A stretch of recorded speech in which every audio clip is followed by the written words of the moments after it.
Welcome to another episode of Roll or Die. This episode today, I'm really looking forward to because I have, as well as my co-host, a guest who is very similar. I think they're gonna love each other. They're gonna really get along. There is Nick, our guest today, Nick Richards. He's a brown belt out of the Gold Coast. He has his own gym there, a not-for-profit gym called Seventh Circle. He's a brown belt. He's an entrepreneur.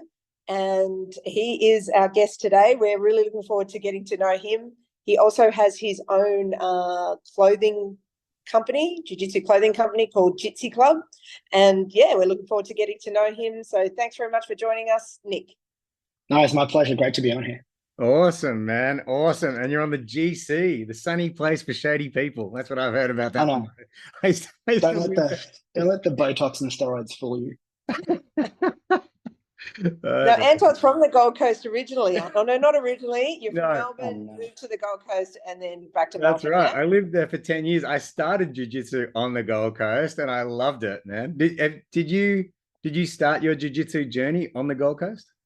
Yeah, I did. I started at Full Metal in Burleigh. Ah, where did you start? Yeah, we've had that guy. What's that guy's name? I've forgotten his name. Dogs. Yes, he's awesome.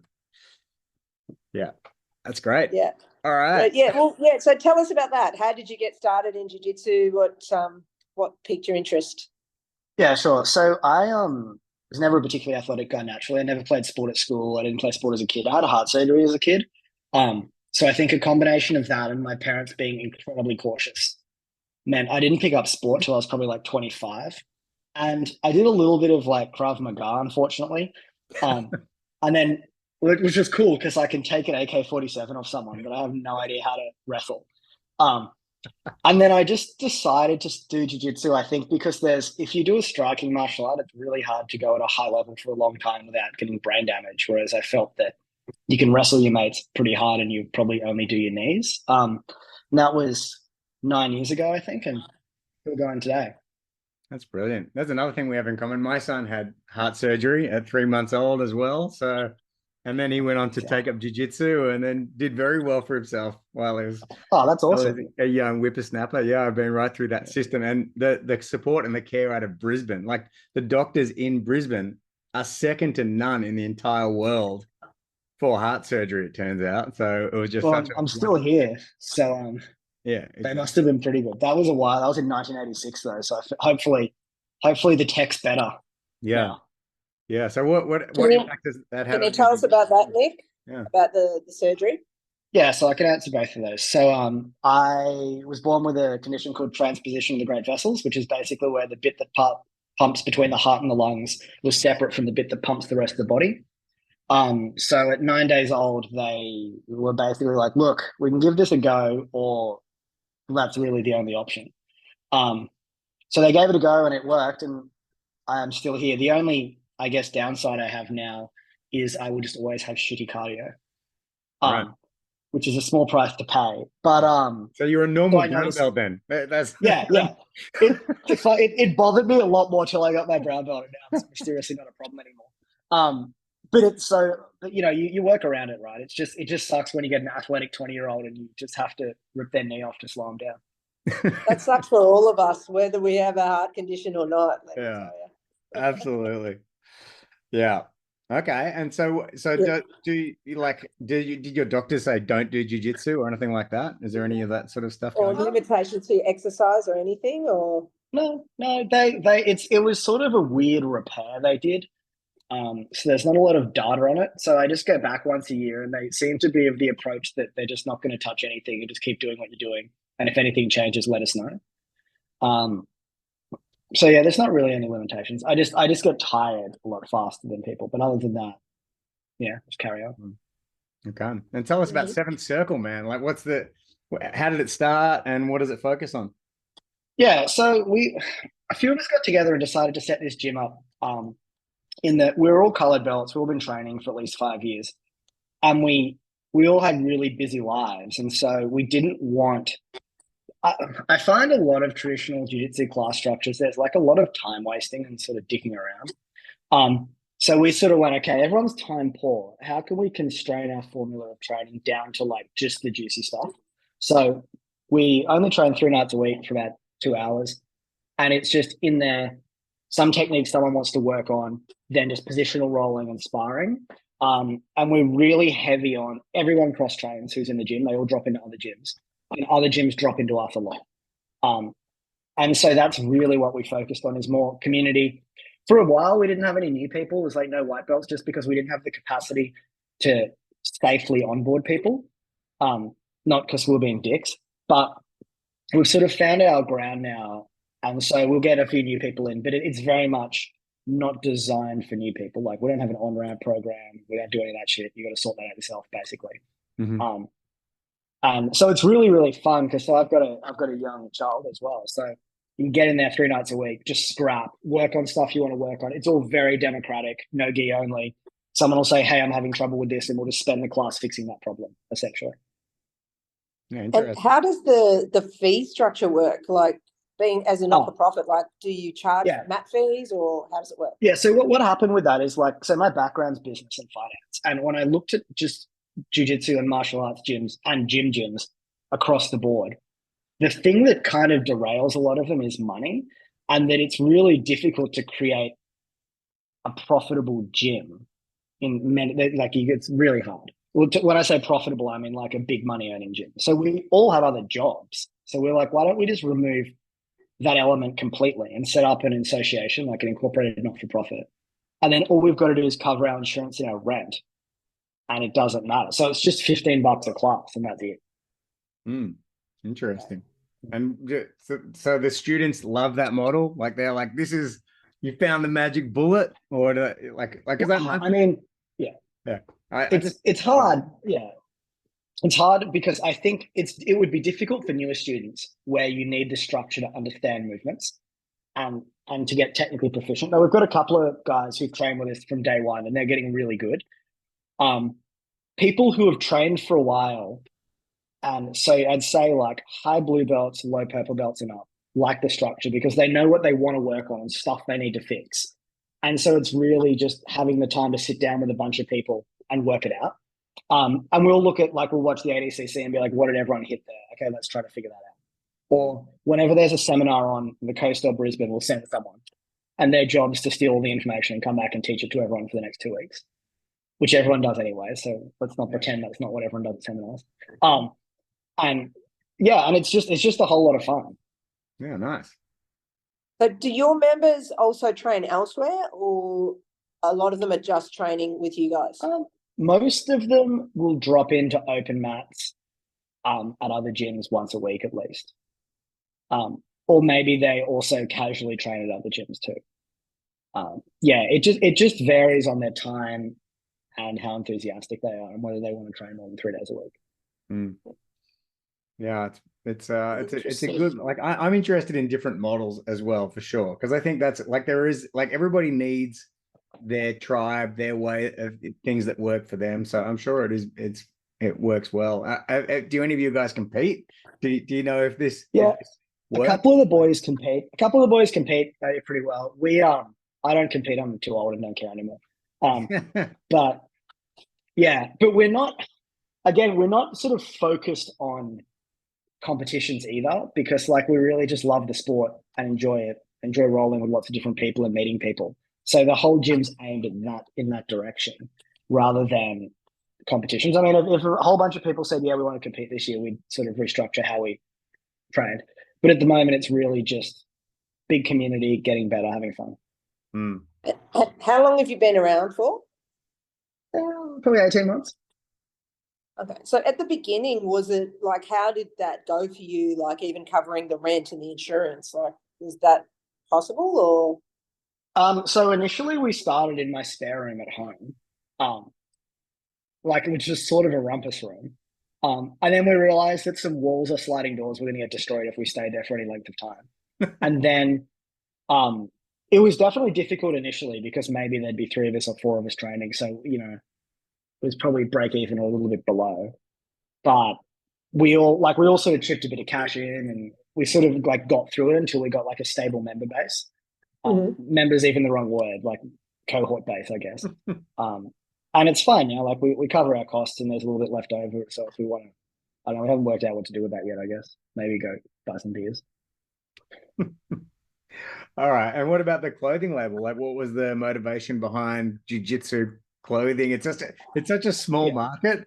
I love that people do it, but it can't be a big money-making exercise. Okay. So this is I'm going to come out with some words of advice. So every blue belt wants to start an apparel brand. It seems like it's just part of when you get it, you just like get these ideas and you're like, man, no one's making rash guards.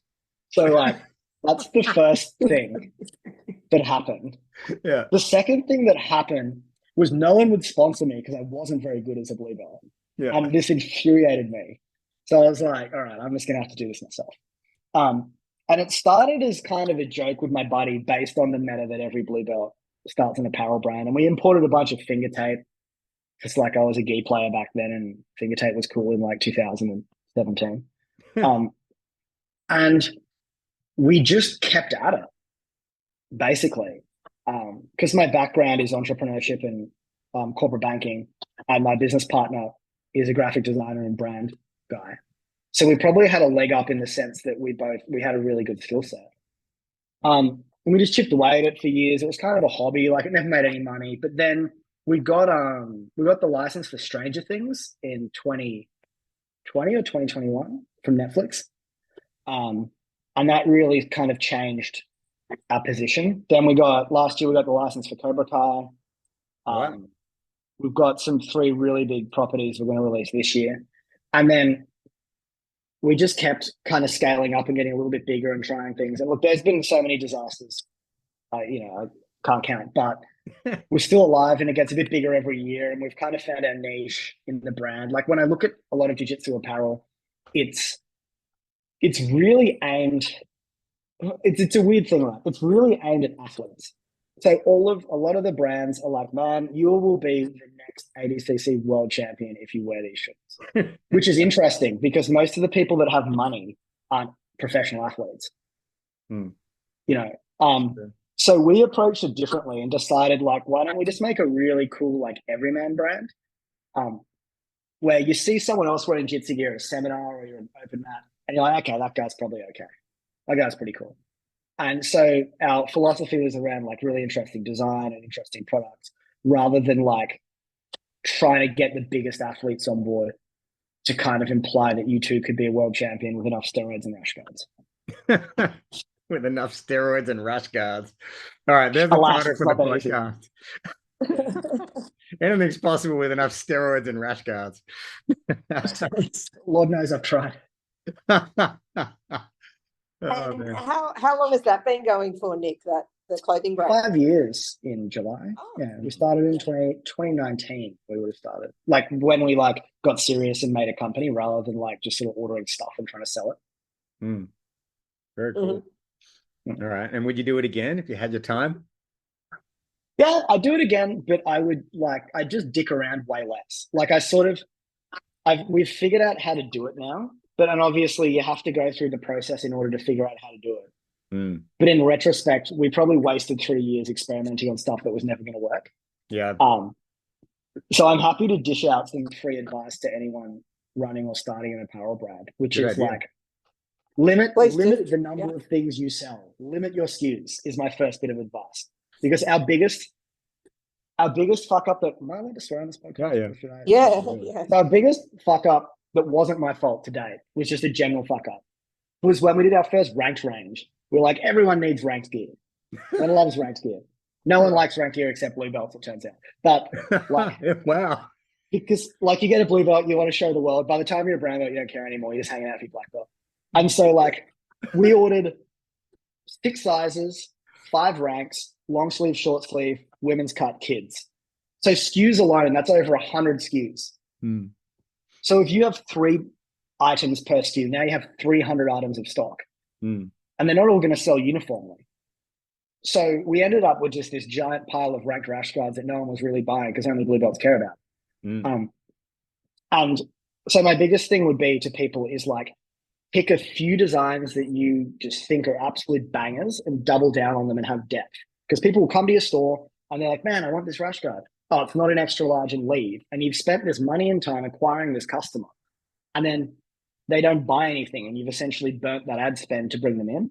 And even if you've got like a notify me, like tick box thing, they won't come back. Like the conversion on that's like 20% on a good day. Interesting. So that's what I'd say. But my biggest fuck up was when I was filling out the order form, I got brown and black backwards and ordered 200 brown rash guards. Okay. Do you know who doesn't buy rash guards? Brown belts. Yes. Like that was like 3 years ago, and I've still got like 10 I'm trying to get rid of. Hey, Anton, you buy one, yeah? Yeah, I If think you want a $30 brown rash guard, message me on Instagram. put me down, brother. I'm a fresh brown belt, so I got plenty of time to wear it. Oh, there you go. With my track record, I've probably got about a decade of wearing it. Oh, you'll need like 3. I'll buy all 10, man. Oh my God. Yeah. Oh God. Okay. And what about sizing? Like, do you find that the mediums and the larges are the most popular? And like, how did you go? Like, did you over order on the smalls and the larges, or what? Yeah. So I'm not a particularly big dude. So I biased towards small medium when we started. When, like, in actuality, the average jiu-jitsu practitioner is probably between large and extra large. So we bias our orders that way. But the other thing is, we used to sell gis. That was like a fairly serious vertical in our business. But we've actually nearly completely discontinued those. So we only carry one gi now. We consistently outsell no gi to gi, probably 80 to 100 units to one. Wow. That's massive. And what's interesting as well with gis is gis are like a really complicated product to design. So if you want to sell gis, also anyone listening, don't. And gis are a really personal thing. So they're either too long, too short, too heavy, too light, too tight, too loose. The material is wrong, the material is right. So we found that like gis are such a fussy technical garment that it just wasn't worth the design process. They're heavy, they're difficult to ship, they cost a lot of money to get here. People don't like whimsically purchase a gi because they think it's cool. It's like a kind of aspirational purchase because they're like $200. Whereas a rash guard, like you'll just see a cool one and kind of buy it. It's like a t-shirt. Interesting. So we definitely moved away from gi where we only carry one for people that just need it. But otherwise we don't really carry them. So I would say to people who are going to start an apparel brand, think about that. Think about how often you buy a gi and whether it's something you want to carry. There's brands like Show Your Roll and AMP, obviously, that are just like gi heavy, gi centric brands, but they have their niche so nailed down that it's very difficult to penetrate. Yeah, but it's so true. Well, and I think about it, like people post up on their social media, I've bought this A2 gi and it's not the right fit for me. And I'm like, but you're an A2. But no, it's not. An A2 is not necessarily an A2. There's just so much variance, as you say, with all that stuff. So I can really understand that. I just feel sorry for gi companies now. It's hard. Like I think Hyperfly last year were doing split sizing, like tops and bottoms, which was definitely more useful for. I found that more women requested that just because the variance in women's body types is generally bigger than men's. But again, if you do now, you've doubled your SKU count if you do that. So I feel bad that they made that decision because that would be a huge pain in the ass to manage. Oh yeah, interesting. Wow. And what about marketing for that? Sorry, Anton, how did you go about marketing that, especially when you first started off? So it's sort of the same with any business in that you just have to like beg your friends for the first year, and they'll like penny buy stuff off you because the first thing of whatever you do is terrible because you don't know how to do it right. So like, don't feel bad if like your first design is terrible because it just will be. So we just like dragged along. We ordered like 20 rash guards at a time and managed to get rid of them, and we had some pretty cool designs. And then we made the decision like, okay, we're going to put capital in here. So now we're going to start Facebook marketing and we're going to build this as a vertical. We're going to do a bunch of content. But yeah, it was that point when you go, all right, if we're going to make this a thing, we have to put cash or capital into it. We have to commit time and effort to it. We have to be disciplined with it to turn it from kind of a fun hobby gag into a thing that's going to make money. And it's less fun in the sense that you can't just do whatever you want, but it becomes its own entity now. Like people know about it. I was like down at the pub watching the fights a couple of weeks ago, and I saw a dude in Jitsy grappling shorts walk by, which raised questions because those shorts have no pockets. So why was he wearing them at the pub? But yeah, it was still cool to see. Very cool, man. Very cool. You're the proud data of a brand that you're seeing out in the wild, man. I do like. Yeah, I'd occasionally I'll be driving around or wandering around Burley or something, and I'll hear Jitsy Cut from somewhere where someone's recognized me from the ads or the brands. That's kind of funny. Kim's like that. Whenever she goes to the comps and people are talking to her about roll or die all the time, she really loves it. Yeah, I do. So I don't get that, but Kim gets it a lot. So it's all right. The price of celebrities, honey. Yeah, that's right. So what's next? What's the next plan for you? Are you gonna, what you're an entrepreneur? Are you trying to keep that flame down so that you can not start a new project and just dial these in, or? That's actually one of the most succinct analyses I've ever heard from someone. Yes, I've actually killed a bunch of. So I had my wife and I welcomed a boy into the world 6 months ago. Congratulations. So it turns out, thank you. It turns out you can't have many hobbies with a baby. No. It really fucks your hobbies having a baby. The baby's your hobby now. So I probably had 10 half hobbies, and now I have 2. Mm. So that's been a good discipline, discipline mechanism. And I guess all of a sudden the stakes are a bit higher when you have a child. So you've got to think more about your harebrained schemes, because little guys at stake now. So yeah, definitely. We're really focusing on rapidly scaling Jitsy now. We'll probably launch in the US seriously later in the year. There's just a few things we're going to iron out with that. It's just such a big market. And Americans just love buying shit. Mm. Especially licensed things like Stranger Things. That seems interesting. Yeah. It was crazy. When we did that Stranger Things launch, we'd never done a licensed launch before. And we didn't really know how to do it. We kind of bullshitted Netflix that we did. No, but we didn't. But whatever, we already did Stranger Things live. So we sort of just turned it on and hit the ad button and just looked back and hoped. And it was an 8-1 US to Australia initially in terms of sales. Even with the added friction of having to ship to the United States, Americans just love it. Mm. So that was really interesting. The licensing idea. But you're already overseas. You're already. We sell into Asia and US and Europe and stuff. But Americans just hate paying for shipping and waiting more than 4 hours for anything. So when you look at your conversion data with the US, there's a huge drop off because they're like, oh, thick, yeah, I got to buy this. And they're like, oh no, it's from Australia. No. But there's no way to get around that without holding stock in the US. And then that's a whole different project you have to do. I don't think anybody's come to one thing that you have done incredibly differently when you were a blue belt or not is go for the licensing angle. I don't know anyone else who's done that. Everyone comes up with their own rash guard designs and does this and that. But, actually going and hunting down a license, that's playing a big game. That's very interesting. So yeah, so Hyperfly have started doing it now. They did a couple of things they actually stole Tetris from us. We were trying to get Tetris and they got it first, which I was a bit mad about. But interesting. In retrospect, Tetris wasn't actually that great. Once I saw someone else have to do it, I was like, shit, I'm glad we didn't do that. But it was interesting doing that because you get all of the marketing from the TV show like Sony or Netflix or Paramount, who have more money than me. So they're going to do a better job. And if you can time it right, like we did with Stranger Things, we released our range in part 2 of the last season. Remember they split it up? I think it was a month apart. Part 2, we dropped the same time. So we just got this free ride, which was interesting because with Cobra Kai, we were supposed to launch it. They were going to do a new season around October and November last year. And there was a writer's strike, you may recall. So we launched ready to ride the wave. And then there was a writer's strike and it got delayed 12 months.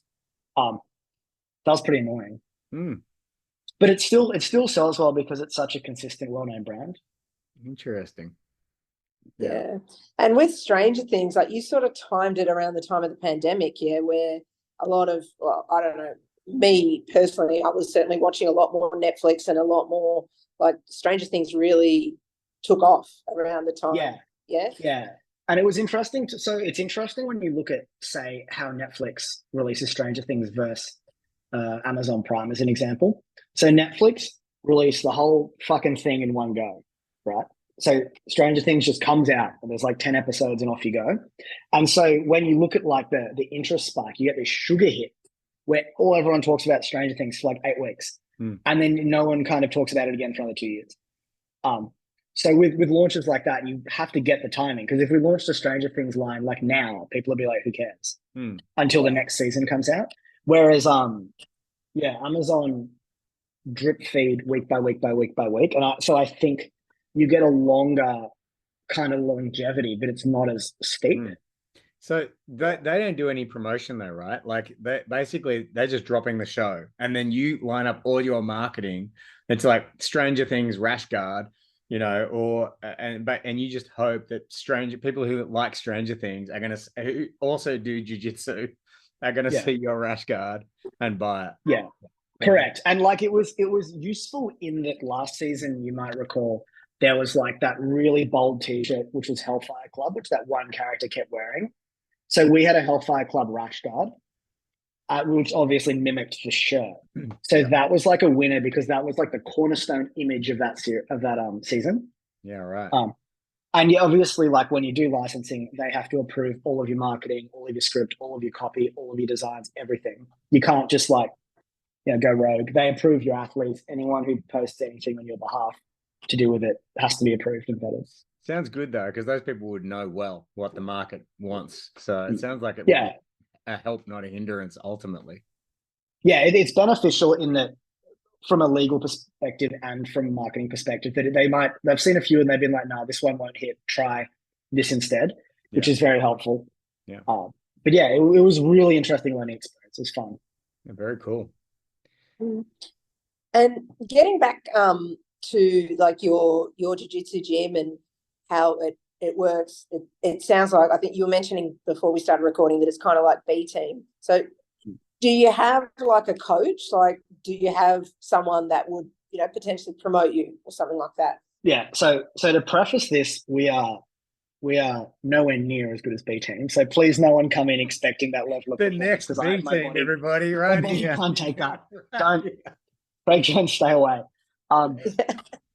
So we've got a black belt, Jason Powell, who I've known for a really long time, who trains on the coast as well, who will grade us, and he drops in and coaches periodically. But generally, like, there's probably like 3 or 4 of us who like consistently train and kind of govern and manage it. We'll have a discussion unless there's some pressing topic that someone wants to work on about what we want to teach or what people are working on or what we've seen a lot of.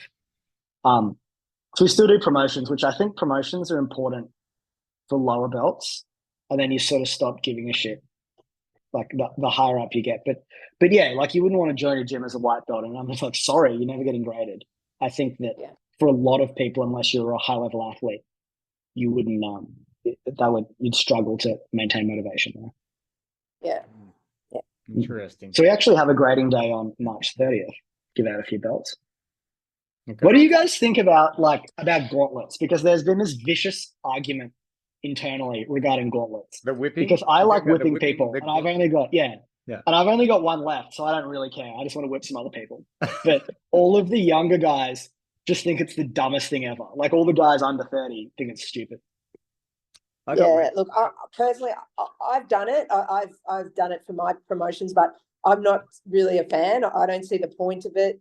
That I don't know if I'm not old school enough or what it is, but I don't. I think you've kind of already earned your belts. You don't really need to be physically destroyed anymore. That's just my 2 cents. What do you think, Anton? Yeah, I got whipped for blue, and then I kind of had the opportunity and didn't do it at purple, and then I didn't even get to roll for brown. So like it's been 3 very distinct gradings. And I think that actually what I will say is that was in my own club that I had 3 different grading experiences. And I think that it's about finding the club that works for you. I think that there is something about the whipping that makes you feel real tough. If once you get through it, you're like, wow, I just survived being fully attacked. But also I think some people get it harder than others. There are some people in the club who just they don't want to be at a whipping club because they're just gonna get people are just gonna go to town on them. So yeah, I think it's like one of those personal preference things. I'm not so much against it, but I also see that some people who've experienced, say, trauma, for example, it's certainly not a good thing for them to be at a club that does whipping. And they may not realize that when they come in, and then they get they get halfway to their blue belt, and whipping is the worst possible thing that can ever happen to them, and then they'll be shamed for not being whipped. So yeah, I see that it's probably very risky to do it in this day and age, but I still think it has a place for those people who love a good whipping. That's how I feel about it. And look, I now strategically go to other grading days to whip people. Yeah. I make sure I'm good enough friends with you are that 7 gyms. I'm like, guys, I got like a special belt I like starch and drag behind my car and stuff. Yeah, with like nails embedded in it. Yeah. I got what is the logic behind it being like a bonding experience for everyone? Is that the thought process for the team to, maybe like go through the ritual, kind of like walking on hot coals, I guess. Yeah. Yeah. And to show that it's hard, because I think the origins of BJJ were this has to work above other things, this has to work in a street fight.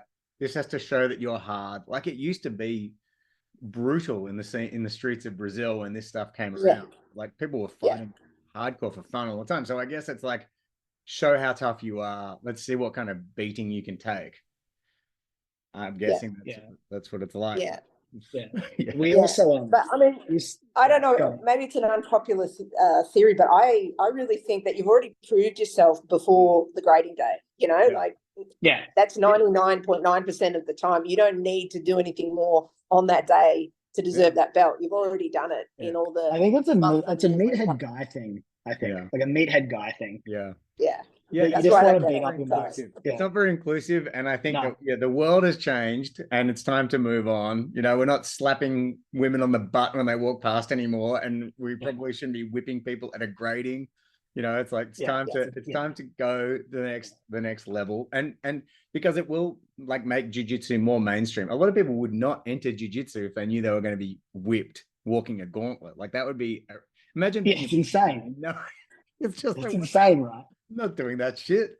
But imagine any other sport, like you go and touch football, but if you win the finals, everyone whips you. Yeah, just not done. It's just an insane jiu-jitsu thing. It's an insane jiu-jitsu. It is. But we are all a little bit crazy, people that do jiu-jitsu, so it kind of goes with the territory too, doesn't it? We also had a vicious internal argument regarding whether we wear gis to grade or not, which I also lost that argument. I'm not doing very well here. Interesting. So we've gone completely no gi, including grading, which is interesting. Wow. Okay. So you were advocating for the gi. So I was like, we should grade in a gi because it's like a suit and it's like a formal occasion, like you're graduating from uni or something. And then the counter argument from the younger fellas was, we don't do any gis, so it doesn't make any sense to anyone who's looking at it if we don't do it, but we're wearing gis. And people from the outside that want to take up the sport, you look like a cheesy karate guy standing there and they just wear a rash guard like a normal person, basically. Interesting. So I got outvoted on those, and I'm a little bit bitter on that, but I think I'll get over it. I agree with you. I don't get it. Like the 10th Planet, when they promote, they're just holding the belt.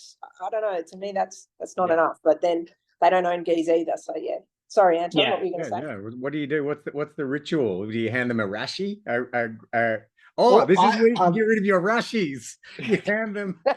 Everyone's a brown belt. What happened? Yeah, guy's been training 3 months. All of a sudden, he's a brown belt. I'm saying to get rid of some stock. That's right. No, I think you just give him a belt because it's largely ceremonial. You tie it around him, I guess. I don't know. I feel like the tying it around him is the weirdest thing about it, though.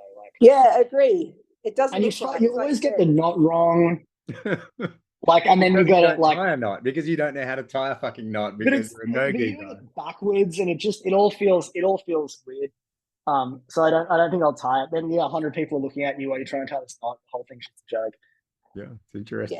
Yeah. Well, our absolute Collingwood location is now for all no-gi, and at our club grading, where all 3 locations are together, they have to wear a gi, and a lot of them don't even know how to tie the belt because They look they, so out of like you said, place. You they've can never tell. worn it. They Yeah. never wear a gi.